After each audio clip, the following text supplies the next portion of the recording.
So that leads us into the question of what exactly does collapse of the IVC during a spontaneous inspiratory effort tell us? Well, all it really tells you is that the CVP during inspiration, or the right atrial pressure, has dipped below the ambient abdominal pressure. And you kind of have to work backwards and figure out what that means. So there is a relationship between the central venous pressure and IVC collapse during inspiration, but this relationship is far from direct. Recall from Chapter 6 that CVP does not tell you a patient's volume status. So even though there's a loose relationship between CVP and IVC collapse, you cannot infer a patient's volume status from collapse of the IVC.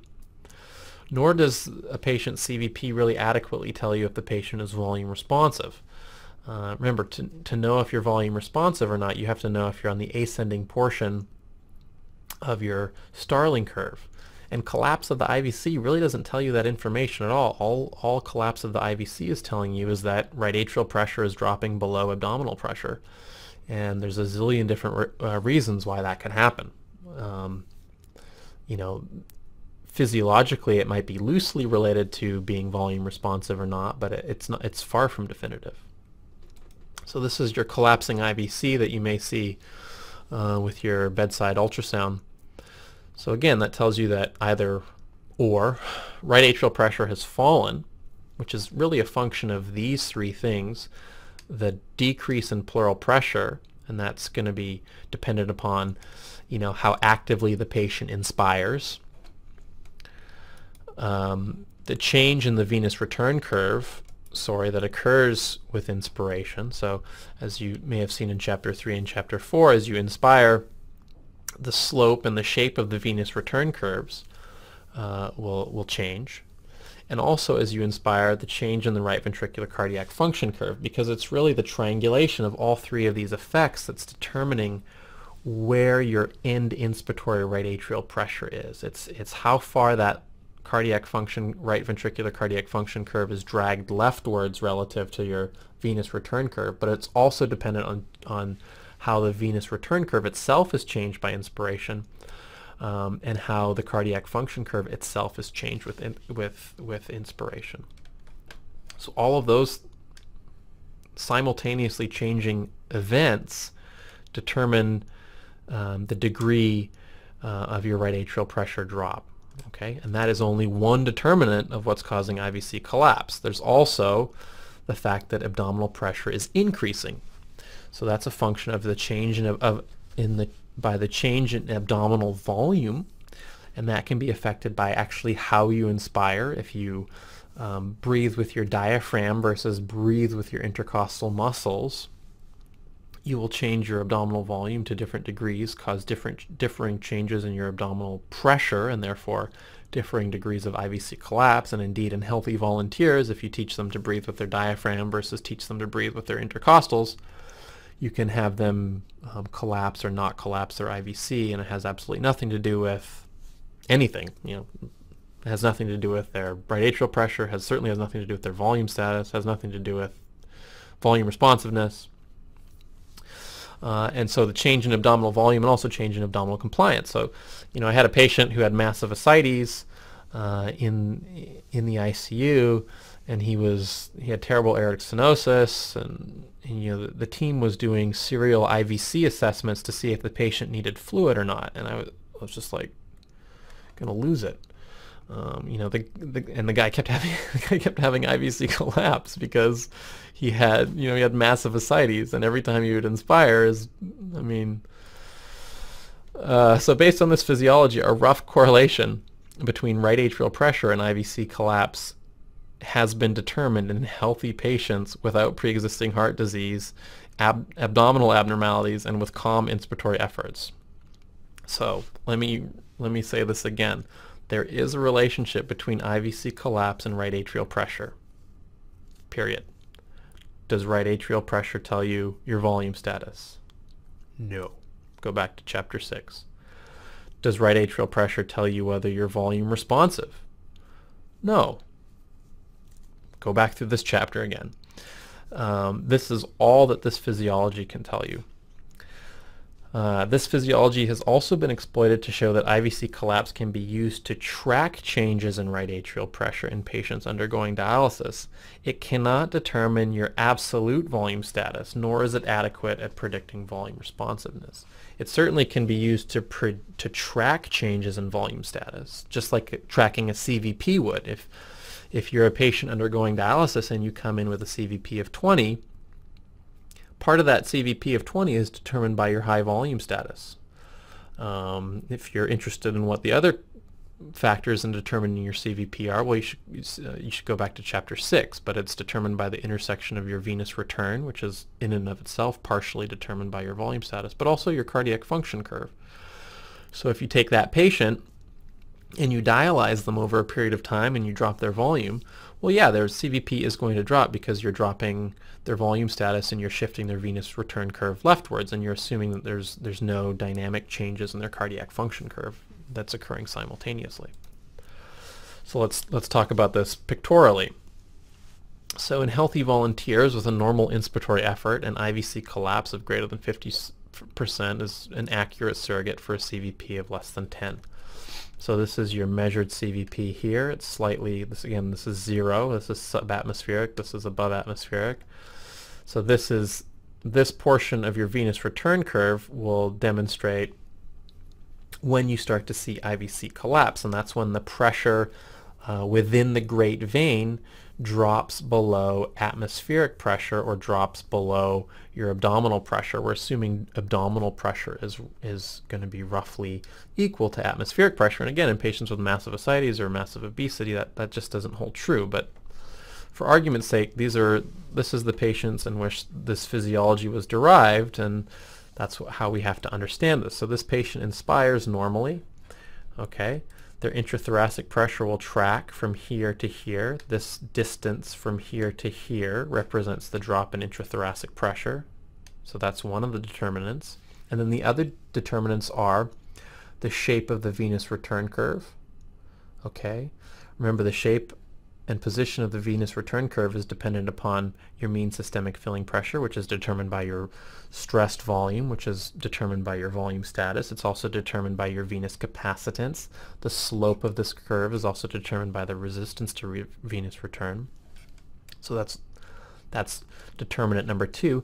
And then the third determinant is actually the shape and slope of your right ventricular cardiac function curve. And as we talked about in chapter 2, that's determined by multiple variables: your diastolic properties, your afterload properties, your valvular properties, your contractile state. You know, even the rate and rhythm of your heart rate can determine the shape and slope of this curve. So all of these things are actually all co-conspiring to determine your right atrial pressure at any given time. So this is the physiology that you see. Again, these numbers don't necessarily correlate with what I'm depicting here. It's just for illustrative purposes. That is, the right atrial pressure drops here, again, as a function of the intersection of the venous return cardiac function and drop in intrathoracic pressure, and abdominal pressure increases. You have an increase in blood flow, and then you start to have collapse of that IVC that you see. It's this fluttering effect, and that's what causes this plateau in maximal venous return. Okay, so that's what you see. If I were to take that healthy volunteer and give them a few liters of crystalloid, increase their stressed volume, therefore increase their, quote, volume status, therefore increase their right atrial pressure, their CVP, and then tell them to take the exact same make the exact same inspiratory effort, and they just kind of barely start encroaching on this Starling resistor physiology, you might see a little bit of collapse or not quite as much collapse, and this is an adequate surrogate for having a higher CVP, and the physiology makes sense. You might get less of a collapse, as I've illustrated there. Okay, so as I mentioned, note that the inspiratory value of the right atrial pressure is affected by primarily these three things: the degree of drop in intrathoracic pressure, and again, that's going to be determined by your pulmonary elastic properties, your pulmonary airway resistive properties. Okay, the change in the venous return curve, and again, that venous return curve is affected by multiple variables, one of which is your volume status. Okay, and the cardiac function curve itself determined by multiple variables, one of which being your volume responsiveness, but it's impossible to predict. Okay, so let's go through that dialysis patient analogy again. Consider the following dialysis patient with a normal cardiac function curve and normal consistent inspiratory efforts and without elevated intra-abdominal pressure. So we'll say that this is a high intravascular volume. Their venous return curve is shifted way out to the right. Okay, so they've got a relatively high right atrial pressure. You tell them to inspire. They do. No collapse. You don't hit that Starling resistor portion. So this patient comes in, you say, okay, the lack of collapse of the IVC suggests that they have a high CVP, and you're correct. They have a high CVP, and why is their high CVP? Why is their CVP high? Well, you're assuming they've got normal cardiac function, and it's probably because they haven't been dialyzed in a few days, and they come in all puffy. It's not really a diagnostic conundrum. You then proceed with dialysis, and the patient moves to euvolemia by shift, and that's depicted by the shift in their venous return curve to the left. And you tell this patient, take the same inspiratory breath. And they do. And now, oh boy, you get IVC collapse as you hit that Starling resistor physiology. The great veins begin to collapse as they enter the thorax. Okay, and again, this makes sense because, you know, because there is a relationship between your right atrial pressure and IVC collapse, assuming abdominal pressure is essentially normal, that as you preload reduce somebody or drop their volume status with dialysis, that their CVP will drop. Okay, let's say this patient stays on board or stays on dialysis a little bit too long and starts getting a little bit hypovolemic. Okay, you've shifted their venous return curve way to the left. Now you tell them to take the same breath. Well, they certainly have IVC collapse now, and this all jives physiologically. Now I want you to consider a very similar patient. Everything about this patient is exactly the same, but this patient, a little bit of a hypertensive heart. You know, maybe the patient actually comes in with slow AFib, rate-controlled AFib. Maybe they're on a beta blocker. You know, maybe their tricuspid valve is not so competent. Maybe their lungs are a little bit fluid overloaded and they've got some high right ventricular afterload from some mild hypoxemia. Maybe this patient has some uremic pulmonary arterial hypertension. I mean, you pick your poison, but whatever the reason is, this cardiac function curve is shifted down and to the right. And let's just pretend this patient has the same three volume statuses, stati. Okay, for this, and then you tell this patient, make the same inspiratory effort. At all three volume states, you may not actually see any collapse of the IVC. Well, what does that tell you? Ask yourself, what does that tell you? Okay. In all three states, beginning of dialysis, middle of dialysis, or hypervolemia, euvolemia, hypovolemia, no collapse, no collapse. Maybe you might start to see a little bit of collapse, but just say for argument's sake, no collapse. Is this patient, can this lack of collapse, does it tell you the patient's hypervolemic? Does it tell you the patient's not volume responsive? Does it tell you that they are volume responsive? You know, it's simply a function of the reduction in their cardiac properties that's causing this physiology to be seen. And again, this graphic simplifies things somewhat as the active inspiration can change the slope of both the cardiac function and venous return curves as well. So during a deep inspiration, just to illustrate that, during a deep inspiration, as you collapse, as the diaphragm descends to a great degree, you actually tend to shift the mean systemic pressure somewhat rightwards, but if you collapse the IVC during a profound inspiratory effort, you may actually increase the resistance to venous return, and you may actually then see IVC collapse in this patient. So this is the same patient with the diminished cardiovascular function who is not fluid responsive because they're very close, if not on the plateau of their cardiac function curve. And because of an excessive inspiratory effort, you now see IVC collapse. Well, does that tell you this patient's hypovolemic? Well, I've tried to illustrate it such that this is actually the euvolemic curve. Okay. And then with the deep inspiratory effort, you now see IVC collapse. So this patient is euvolemic, volume non-responsive, but you're seeing IVC collapse as a function of the deep negative inspiratory effort and the concomitant change in the venous return curve as the diaphragm descends. And so if you saw this patient's IVC collapse, giving them fluid actually be the wrong thing to do.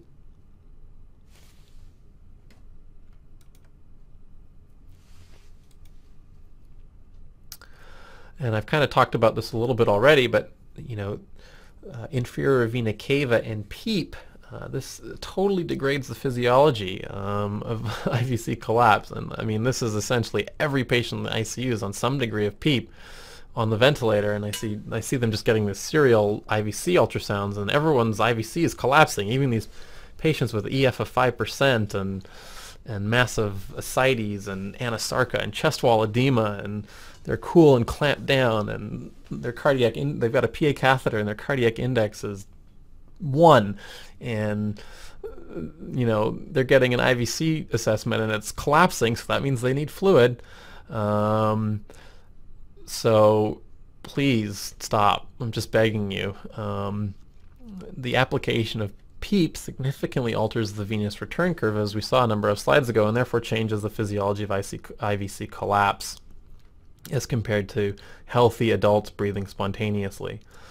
The IVC collapses when it's intravascular. The pressure within the vessel falls below abdominal pressure. In normal adults, this typically occurs near atmospheric pressure because, as I mentioned before, end expiratory abdominal pressure is roughly atmospheric, and end expiratory intrathoracic pressure is slightly below atmospheric pressure. So the collapse or the pinching effect tends to occur right around atmospheric pressure.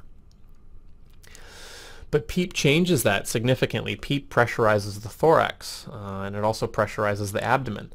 And this increased ambient pressure makes IVC collapse more likely.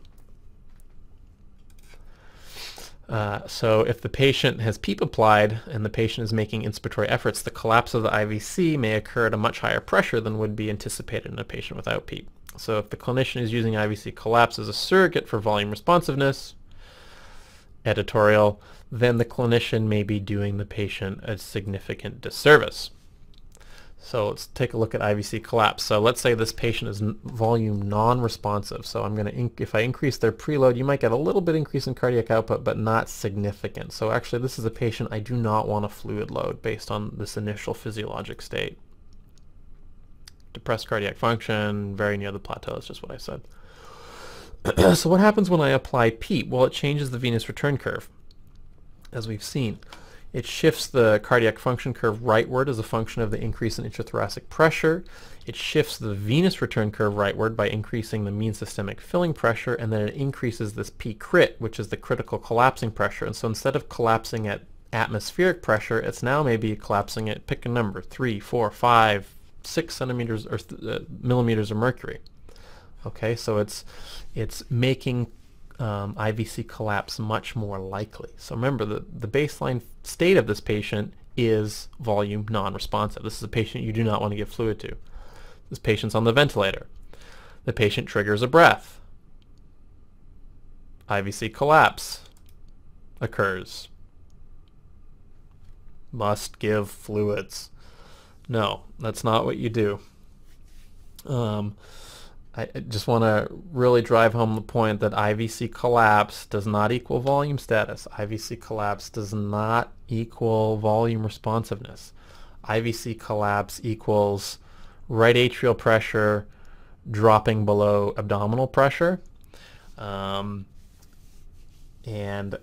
the drop, you have to interpret both of those changes in light of the patient's clinical state. If they're have massive ascites and they're generating huge inspiratory efforts, well then you probably need to disregard that IVC collapse. If the patient is on 15 of PEEP and they're triggering, their own inspiratory efforts, I don't know what that collapse means. It could mean their right atrial pressure is low and they're hypovolemic, or it could mean that they're hypervolemic and volume non-responsive, and they're just, their maximal venous return is being decreased so significantly by pressurization by PEEP that you're seeing IVC collapse because of that. It's just, you have to turn your brains on when you're evaluating these patients.